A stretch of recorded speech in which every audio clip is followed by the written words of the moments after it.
प्यारे दोस्तों, आज की कहानी बहुत ही सबक आमोज है, जिसे सुन के आप बहुत बड़ा सबक हासिल करेंगे। क्योंकि एक बादशाह की शादी के कई साल तक उसकी कोई भी औलाद नहीं हुआ। फिर एक दिन बादशाह की बीवी एक फकीर के साथ जो किया, जिसे सुनकर आप हैरानों परेशान रह जाएंगे। तो चलिए आज की इस कहानी को सुनते हैं। हमारे साथ आखिर तक रहिएगा, तभी पूरी कहानी समझ पाएंगे। प्यारे दोस्तों, एक बादशाह था। उसकी 2 बीवियां थीं, लेकिन किसी से औलाद नहीं हुई थी। बादशाह ने हर चीज करके देख लिया था। डॉक्टर, हकीम, पीर फकीर, खैरात, जकात, सब कुछ कर लिया। शायद ही कोई ऐसी चीज रही हो जो बादशाह ने ना की हो। जिसने जो कुछ कहा इस पर अमल किया, लेकिन कोई भी अमल, कोई भी डॉक्टर, कोई भी दवा कुछ कारगर साबित ना हुई। आखिर में बादशाह बहुत मायूस हो गया और समझने लगा कि मेरी बीवी के मुकद्दर में औलाद है ही नहीं। फिर वक्त ऐसे ही गुजरता गया। बादशाह अपने औलाद ना होने की वजह से बहुत ज्यादा परेशान रहने लगा। एक दिन बादशाह के कानों तक यह बात पहुंची कि शहर में एक फकीर आया है जो हर किसी के लिए दुआ करते हैं और वह दुआ कबूल भी हो जाती है। वो बुजुर्ग बहुत ही पहुंचे हुए अल्लाह के नेक बंदे हैं। बादशाह ने सोचा, अगर ऐसी बात है तो उस फकीर से हम भी मिलना चाहते हैं। शायद हमारी भी दुआ कबूल हो जाए और हम भी औलाद जैसी नेमत से नवाज दिए जाए। जब बादशाह ने उस बुजुर्ग के बारे में सुना तो वह खुशी खुशी दौड़ता हुआ महल में गया और दोनों बीवियों से यह बात कही। बादशाह की यह बात सुनकर उनकी दोनों बीवियां बहुत ही ज्यादा खुश हुईं और वह दोनों फकीर के पास पहुंचने की तैयारियां करने लगीं। बादशाह दोनों बीवियों के हमराह फकीर के झोपड़ी में जा पहुंचे। बादशाह और उसकी दोनों बीवियां फकीर को सलाम किया। फकीर ने सलाम का जवाब देकर खामोश चुपचाप बैठे रहे। कुछ देर के बाद बादशाह ने खुद ही कहा, शाह साहब, मेरे यहां औलाद नहीं है। दुआ फरमाइए कि खुदा मेरी मुराद पूरी करे। फकीर कुछ देर तो चुप रहे। फिर उन्होंने कहा, खुदा के काम में किसी का इख्तियार नहीं। बादशाह ने कहा, खुदा अपने नेक बंदों की सुनता है और आप खुदा के नेक बंदे हैं। अगर आप खुदा से दुआ करें तो हमारा भी मुराद पूरी हो जाए। फकीर कुछ देर खामोश रहा, फिर बोला, अगर औलाद चाहते हो तो इसके लिए जान देना पड़ेगी। अगर जान देने के लिए तैयार हो तो कहो। फकीर की ये अजीबोगरीब बात सुनकर बादशाह और उनकी दोनों बीवियां घबरा गए। बादशाह की बात सुनकर तो बादशाह की छोटी बीवी सन्नाटे में आ गई, लेकिन बादशाह की बड़ी बीवी बोली, शाह साहब, अगर जान देने से मेरी औलाद हो जाएगी तो मैं जान देने को तैयार हूं। फकीर ने कहा, अगर लड़का चाहते हो तो बादशाह की जान जाएगी और अगर लड़की चाहते हो तो तुम दोनों में से किसी की जान देनी पड़ेगी। बादशाह की बड़ी बीवी ने कहा, शाह साहब, मुझे लड़की चाहिए। बादशाह अपनी बड़ी बीवी की मुंह से यह बात सुनकर हैरान हो गए कि मेरी बीवी औलाद के लिए अपनी जान तक देने के लिए तैयार हो गई है। चुनांचे फकीर ने थोड़ी सी मिट्टी उठाकर बादशाह और उनके दोनों बीवियों को दे दी और कहा, इसको सिरहाने पलंग के दाएं तरफ के नीचे रख देना। बादशाह की बड़ी बीवी मिट्टी दोनों हाथों में लेकर खुश हो गई। बादशाह की छोटी बीवी समझने लगी यह पागल हो गई है। बादशाह भी हैरान था। वह सोच रहे थे कि अगर बीवी ही ना रही तो फिर औलाद हुई या ना हुई एक ही बात है। बादशाह की बड़ी बीवी ने महल वापस जाने के लिए फकीर से इजाजत चाही। फिर फकीर ने कहा, जो मैंने बोला वह करना। फिर बादशाह और उनकी दोनों बीवियां महल पहुंच गईं।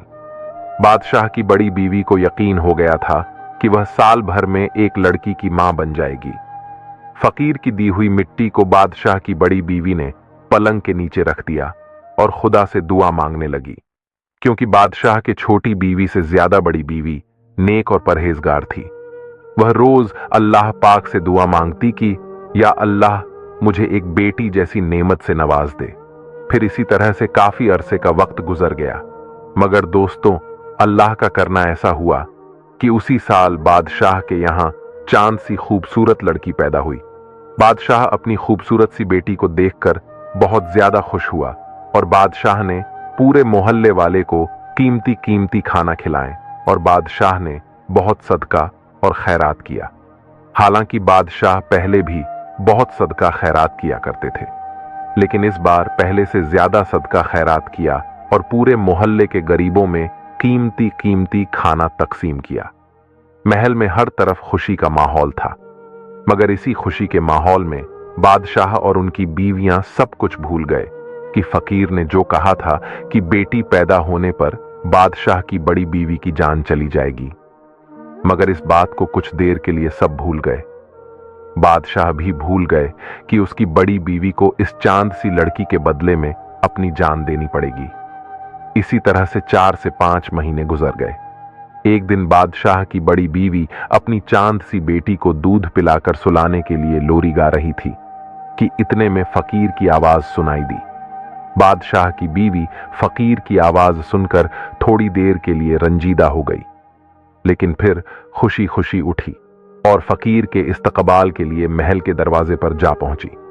बादशाह को भी इस बात की खबर पहुंची कि फकीर दरवाजे पर आया है। बादशाह की बड़ी बीवी फकीर को देखकर बहुत ज्यादा खुश हुई और फकीर का दिलो जान से शुक्रिया अदा करने लगी और कहने लगी, ए अल्लाह के नेक बंदे, आपकी दुआओं की वजह से आज मैं मां बन पाई हूं। फकीर ने कहा, मलिका, तुम्हें अपना वादा याद है? मलिका बोली, हां शाह साहब, मेरी जान हाजिर है, आप जब चाहे मैं अपनी पेश कर दूंगी। फकीर ने जवाब दिया, अभी नहीं, जब बच्ची दूध पीना छोड़ दे तब फिर मैं आऊंगा और उसे वक्त बताऊंगा कि जान कैसे देनी है। यह कहकर फकीर महल के दरवाजे से चला गया। मल्लिका और बादशाह बच्ची के पास आ गए। बादशाह अपनी बड़ी बीवी से कहने लगा, देखो मल्लिका, इस तरह से जान देना कोई अक्लमंदी नहीं। यह फकीर तुम्हारा कुछ भी नहीं बिगाड़ सकता। मैं तुम्हारे रहने के लिए ऐसा इंतजाम कर दूंगा कि वहां तक किसी का साया भी नहीं जा सकेगा। बेगम भी शायद यही चाहती थी। वह बादशाह के कहने में आ गई और वादा खिलाफी पर आमादा हो गई, यानी बादशाह की बीवी फकीर से किए वादे के खिलाफ जाने लगा। बादशाह ने अपने बीवी से कहा, मैं तुम्हारे लिए एक लोहे का महल बनवा दूंगा। इसके अंदर हर किस्म के इंतजामात होंगे। तुम्हें कोई नुकसान नहीं पहुंचा सकेगा। अगर मौत भी आना चाहेगी तो वहां पर नहीं मार सकेगी। तुम बिल्कुल इत्मीनान रहो। बेगम यह सुनकर बहुत ज्यादा खुश हो गई और बादशाह से कहा, अच्छा, तो बहुत जल्द ऐसा महल बनवा दो ताकि मैं इसमें पहुंच जाऊं और बच्ची को अपने साथ रखूं। बादशाह ने माहिर कारीगरों को हुक्म दिया और कारीगरों से कहा कि मुझे एक ऐसा महल बनाकर दो जिसमें वो फकीर तो दूर की बात वहां मौत भी ना आ सके। फिर माहिर कारीगरों ने कुछ ही हफ्तों में महल तैयार कर दिया गया। बादशाह की बीवी अपने बेटी को लेकर महल में पहुंच गई। महल में हर तरह के आराम का इंतजाम कर दिया गया। फिर धीरे धीरे यह बात सभी लोगों को मालूम चल गया। किसी शख्स ने एक दिन यह बात फकीर को भी बता दिया। जब फकीर को यह सब बातें मालूम हो गईं, तो वह सिर्फ मुस्कुरा दिया और कुछ न बोला। अब बच्ची ने दूध पीना छोड़ दिया था। बेगम को अंदेशा था कि अब उसे जरूर जान देनी होगी। उसे इस लोहे के महल और इन सब इंतजामात पर भरोसा न था। वह चाहती थी कि जान देने के लिए तैयार हो जाए, लेकिन बादशाह उसे भरोसा दिलाता रहा। वह अपने बीवी को मारना नहीं चाहती थी। बादशाह ने अपनी बीवी को बचाने के लिए हर मुमकिन कोशिश किया। एक दिन बादशाह की बीवी बहुत रंजीदा थी। बादशाह अपने बीवी का संजीदगी का सबब जानना चाहता था। इसने बेगम को बहलाया और उससे कहा, तुम्हारी संजीदगी बिला वजह है, छोड़ो भी यह सब बातें। लो, यह अनार खाओ, तुम्हारे लिए बहुत दूर से खास तौर पर मंगवाया है। बेगम को अनार दिया। बेगम ने अनार लेकर मेज पर रख दिया। बादशाह बेगम को तसल्ली देने के बाद बाहर चला गया और दरवाजा अच्छी तरह बंद कर दिया। बेगम बच्ची को गोद में लिए हुए प्यार कर रही थी कि उसकी नजर अनार पर पड़ी, लेकिन अचानक अनार बहुत बड़ा हो गया और आहिस्ता आहिस्ता बड़ा होता जा रहा था। ऐसा मालूम हो रहा था कि चंद लम्हों में 2 टुकड़े हो जाएगा। बेगम चीखना चाहती थी, लेकिन चीख ना सकी। वह सहम गई थी। इसने बच्ची को छाती से चिपटा लिया। अनार बड़ा होते होते 2 टुकड़े हो गया और इसमें से एक सांप निकला। बेगम गुमसुम देखती रही और सांप बेगम को काट कर वापस चला गया और अनार के दोनों टुकड़े इकट्ठे होना शुरू हो गए और अनार आहिस्ता आहिस्ता पहली सूरत में वापस आ गया। कुछ देर के बाद बादशाह अंदर आया तो उसने देखा बेगम बेहोश है और उसका चेहरा नीला पड़ गया है। डॉक्टरों और हकीमों को बुलवाया गया, लेकिन कोई कोशिश कारगर साबित ना हुई। डॉक्टर और हकीमों ने काफी देर तक इलाज करने के बाद बताया कि बादशाह की बीवी अब इस दुनिया में ना रही, इस दुनियाएं फानी से चली गई। बादशाह यह बात सुनकर बहुत ज्यादा रोया और बादशाह काफी परेशान भी था कि आखिर मेरी बीवी की मौत कैसे हुई, क्योंकि वहां पर किसी चीज का निशान भी मौजूद न था। अब बच्चे की देखभाल छोटी बीवी के जिम्मे आ गई। कुछ दिन तो छोटी बीवी ने बच्ची को बड़े लाड़ प्यार से रखा, फिर बेपरवाही शुरू कर दी। जब उसे यह ख्याल आया कि यह बेटी तो बड़ी बेगम की कहलाएगी, मैं क्यों इस लड़की को गले का हार बनाए रखूं। बादशाह की छोटी बीवी के दिल में इस तरह के ख्यालात आने लगे। अब बादशाह की बीवी यह सोचने लगी कि किसी तरह से मुझे इस बच्ची से जान छूट जाए और इसके लिए मुझे जो करना पड़े मैं करने के लिए तैयार हूं। बादशाह की बीवी हर पल यही सोचती रहती, किसी तरह इससे दामन छुड़ाया जाए। एक रात उसने बच्ची को 2 आदमियों के सुपुर्द कर दिया और उनसे कहा कि इसे दूर किसी जंगल में जाकर मार डालो, मगर इसके बारे में बादशाह को कानो कान खबर नहीं होनी चाहिए। बादशाह की बीवी सोचने लगी, अगर बादशाह जब पूछेगा तो कोई ऐसा वैसा बहाना बना लूंगी और फिर अपनी मोहब्बत से यकीन भी दिला दूंगी। उधर दूसरी तरफ जंगल में वो दोनों आदमी पहुंचकर मशवरा करना शुरू किया। उन्होंने बहुत सोचने समझने के बाद फैसला किया कि इस बच्ची को यहीं छोड़कर चले जाएं। इसकी जिंदगी होगी तो बच जाएगी, वरना कोई जंगली जानवर खा जाएगा। उन्होंने बच्ची को एक दरख्त के नीचे टोकरी में लिटा दिया और वापस चले गए।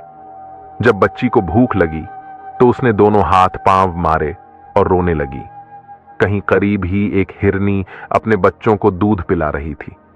इसने आवाज सुनी तो वह इस दरख्त के नीचे पहुंची और बच्ची को चाट छाट कर प्यार करने लगी।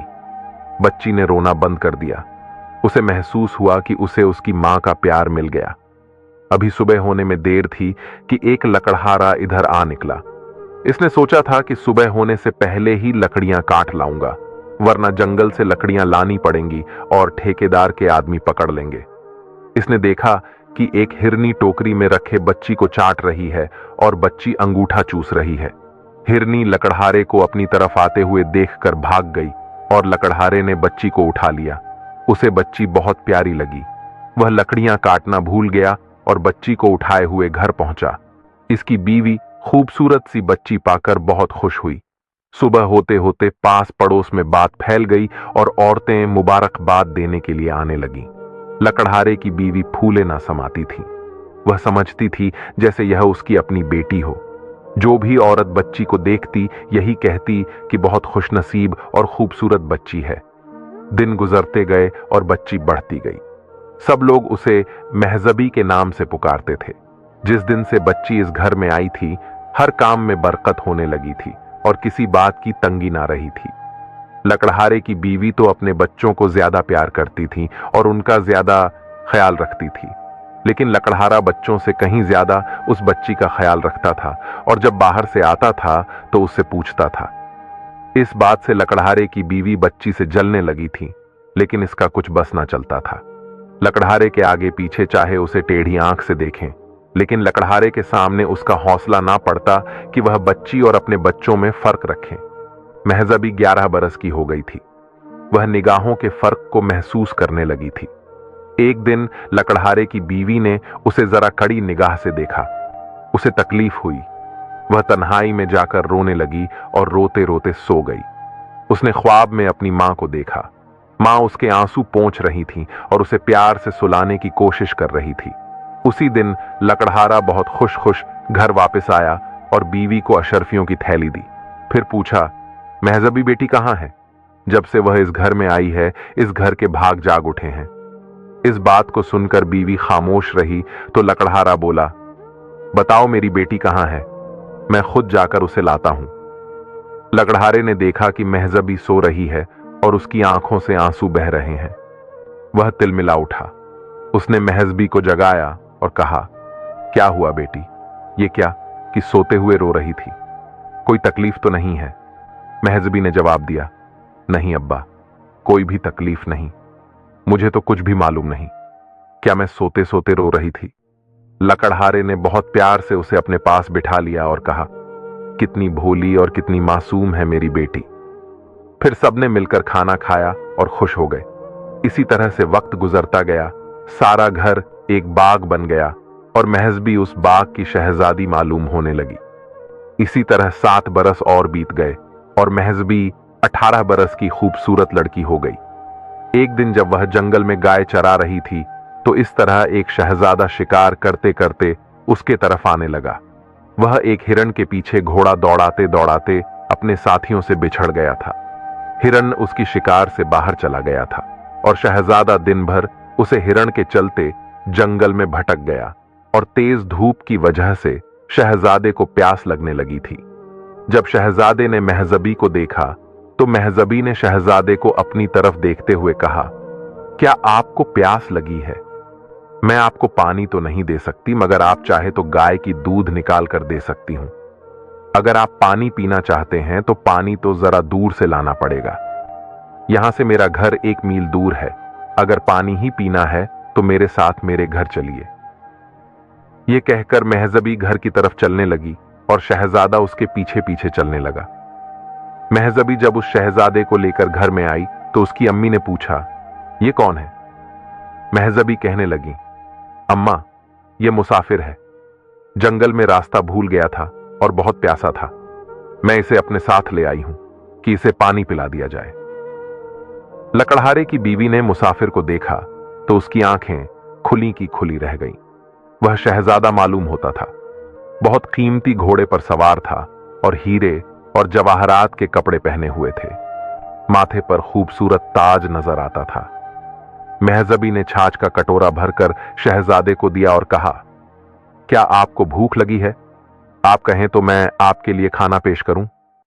शहजादे ने मुस्कुराते हुए कहा कि मुझे सिर्फ प्यास लगी थी। फिर शहजादा वहां से रवाना हो गया। शाम को लकड़हारा घर आया तो बीवी को बहुत खुश पाया। उसने दरियाफ्त किया कि आज क्या मिल गया है जो जमीन पर पांव नहीं पड़ रहे हैं।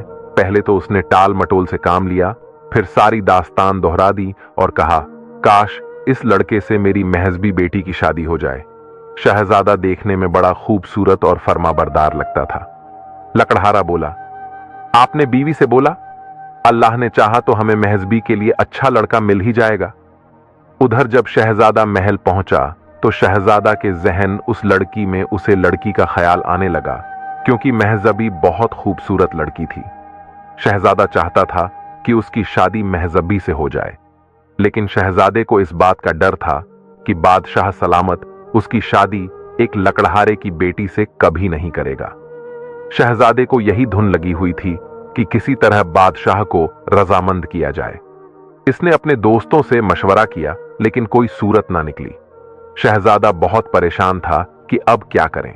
उसके दोस्तों में उसे सबसे ज्यादा अजीज वजीर आजम का लड़का था। वजीर आजम के लड़के को भी शहजादा बहुत ही अजीज था। उससे शहजादे की परेशानी ना देखी जाती थी। महल में भी यह खलबली मची हुई थी। शहजादा खाना पीना बहुत कम खाने लगा था और हर वक्त फिक्र में डूबा रहता था। बादशाह को भी इस बात की बहुत फिक्र हुई। इसने किसी तरह शहजादे से पूछना चाहा, लेकिन शहजादे की जुबान पर कोई बात ना आई। वह शर्म और डर की वजह से बात को टालता ही रहा। बादशाह ने इसके दोस्तों से भी पता लगाया, लेकिन उनसे भी उसे कुछ मालूम ना हुआ। वजीर से मशवरे हुए, लेकिन कोई नतीजा नहीं निकला। शाही तबीब को दिखाया, वह भी कुछ ना बता सके। एक दिन वजीर के लड़के ने अपने अब्बा जान से सब कुछ कह दिया और कहा कि शहजादे का इसके सिवा कोई और इलाज नहीं है। वजीर भी सोच में पड़ गया कि यह बात किस तरह किसी नतीजे पर पहुंचे। उसे भी कोई और रास्ता दिखाई ना देता था। इसने अपने लड़के से कहा, मुझे इस लकड़हारे के गांव में ले चलो, मैं इसको देखूंगा।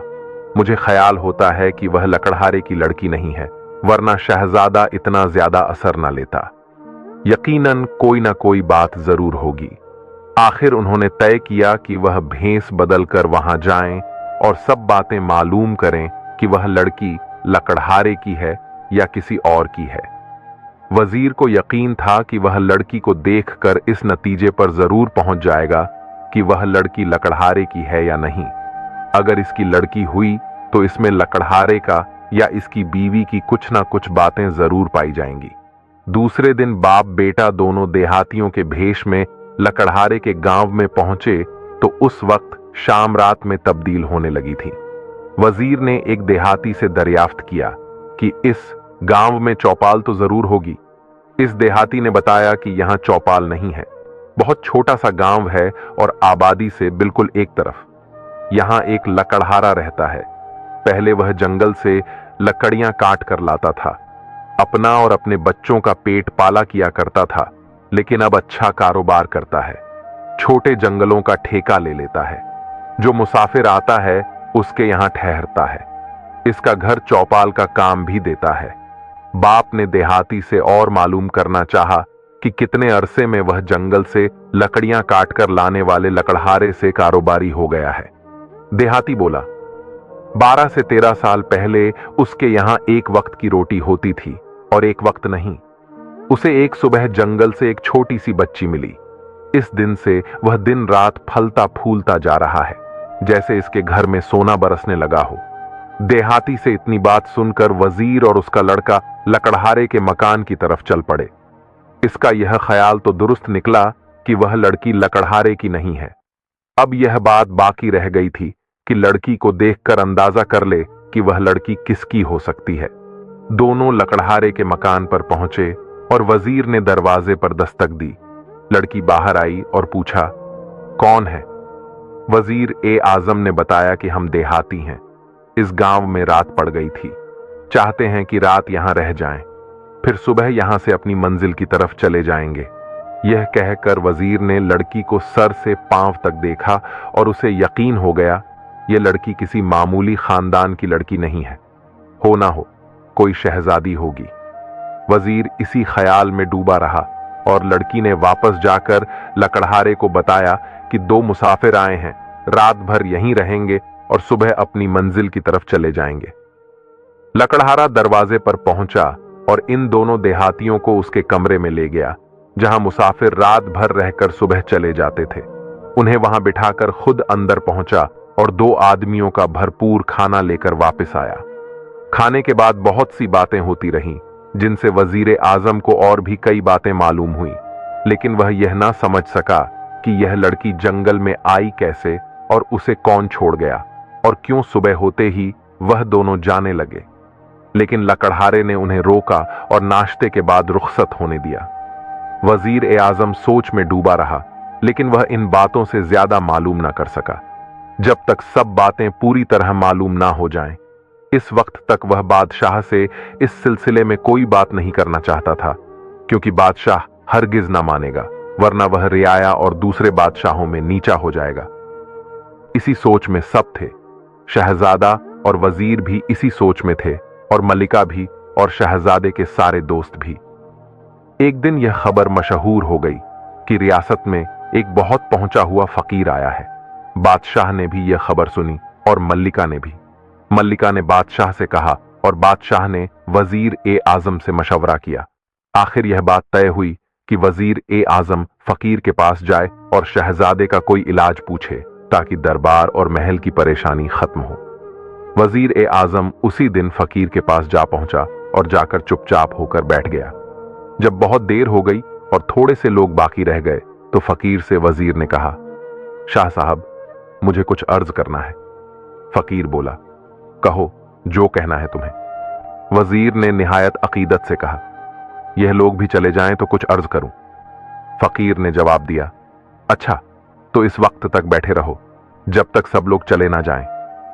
जब सब लोग चले गए, सिर्फ 1-2 आदमी रह गए तो वजीर ने कहा, शाह साहब, शहजादे का कोई इलाज कीजिए, उसकी वजह से महल में भी परेशानी है।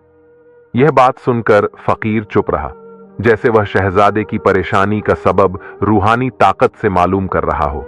तकरीबन आधे घंटे के बाद वह बोला, शहजादा अच्छा हो जाएगा, लेकिन उसे उस लकड़हारे की लड़की से शादी करना होगी जो यहां से काफी दूर बादशाह की रियासत से बाहर एक जंगल में रहता है। अगर इसने शादी ना की तो इसकी जान को खतरा है। वजीर ने कहा, शाह साहब, यह कैसे होगा कि शहजादा और लकड़हारे की लड़की से शादी करें?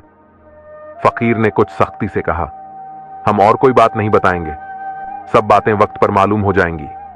वजीर चुप हो गया और थोड़ी देर के बाद आदाब करके चला गया। वजीर दरबार में पहुंचा और बादशाह से तमाम बातें कह दी। यह बातें महल में पहुंची। हर तरफ यह जिक्र किया जाने लगा कि शहजादे को हर खतरे से बचाया जाए। मल्लिका ने जोर दिया, वजीर ए आजम ने जोर दिया और मुसाफिरों ने शाह साहब की बातों पर हर बार अमल करने के मशवरे दिए। जब कोई चारा ना रहा तो बादशाह हर तरफ से मजबूर हो गया और इसने वजीर ए आजम के जरिए लकड़हारे को पैगाम भेजा। लकड़हारा बहुत खुश हुआ, लेकिन उसने कहा, मैं बादशाह के शायराना शान नहीं हूं। वजीर ने कहा कि तुम इस बात को बादशाह पर छोड़ दो, इस बात को वह खुद सोचेंगे। लिहाजा शादी की तारीख मुकर्रर हो गई और तैयारियां शुरू हो गईं। बादशाह की तरफ से बहुत सी चीजें लकड़हारे को भिजवा दी गईं ताकि उसे किसी बात की कमी महसूस ना हो और सब काम जैसे होने चाहिए वैसे हो जाएं। जंगल कटवा दिया गया और दूर दूर तक खूबसूरत कालीन फैला दिए गए। बहुत सी खूबसूरत कोठियां और बहुत से छोटे बड़े महल बनवा दिए गए। चंद दिनों में वह इलाका भी एक राजधानी की तरह शानदार हो गया। मुकर्रर क्या हुआ, दिन भी आ गया। महजबी और शहजादे की धूमधाम से शादी भी हो गई। महजबी जो पहले लकड़हारे की लड़की थी और झोपड़ी में रहती थी, अब वो बादशाह के महल में पहुंच गई। लकड़हारे की एक छोटी सी रियासत हो गई। बादशाह ने वह इलाका अपने अफसर से उसे दिलवा दिया। महजबी और शहजादा बहुत खुश हो गए। फिर इसी तरह वक्त गुजरता गया। साल भर के बाद शहजादे का एक चांद सा लड़का पैदा हुआ। खूब खुशियां मनाई गईं। हर जगह जश्न हुए। बादशाह की रियासत में भी और लकड़हारे की रियासत में जब जश्न मनाए जा रहे थे, उस वक्त फकीर महल के दरवाजे पर गया। महल के अंदर इत्तला भेजी कि फकीर दरवाजे पर खड़ा है। मल्लिका ने बहुत कुछ लौंडी के हाथ खैरात के तौर पर भिजवा दिया। फकीर ने लौंडी को वापस भेज दिया और बोला, मल्लिका और बादशाह से जाकर कहो कि मैं इस खैरात का भूखा नहीं हूं। लौंडी ने जाकर मल्लिका से यह बात कह दी। मल्लिका बादशाह के पास पहुंची और बादशाह से कहा, एक ऐसा फकीर महल के दरवाजे पर आया है। मेरा ख्याल है कि यह वही होगा जिसने शहजादी की शादी लकड़हारे की लड़की से करने के लिए कहा था। बादशाह को भी ख्याल गुजरा। दरबार से वजीर को बुलवाया और सब के सब महल के दरवाजे पर पहुंचे। वजीर ने फकीर को पहचान लिया और अकीदत से इस्तकबाल किया। फकीर को बादशाह और मल्लिका अपने साथ अंदर ले गए और एक बड़े कमरे में ऊंचे से तख्त पर बिठा दिया। फकीर ने कहा, बच्चे को मेरे पास लाओ। मल्लिका खुद गई और बच्चा लाकर फकीर की गोद में डाल दिया। फकीर ने दुआ की और बादशाह से मुखातिब होकर बोला, यह लड़की लकड़हारे की बेटी नहीं है, ये एक बादशाह की शहजादी है। इसकी 2 बीवियां थीं, उसकी कोई औलाद ना थी। मैं उस शहर में गया, मैंने दुआ की और यह शर्त लगाई कि लड़की चाहोगे तो मल्लिका की जान देनी होगी, अगर लड़का चाहोगे तो बादशाह की जान देनी होगी। बड़ी मल्लिका ने लड़की चाही, लेकिन बाद में वह बादशाह के कहने में आकर अपने वादे को भूल गई और बादशाह उसके लिए एक अनार लाया। ये सब बात किसी को पता नहीं, सिर्फ मल्लिका जानती थी। फिर मैंने खुदा के करम से उस अनार से एक सांप निकला।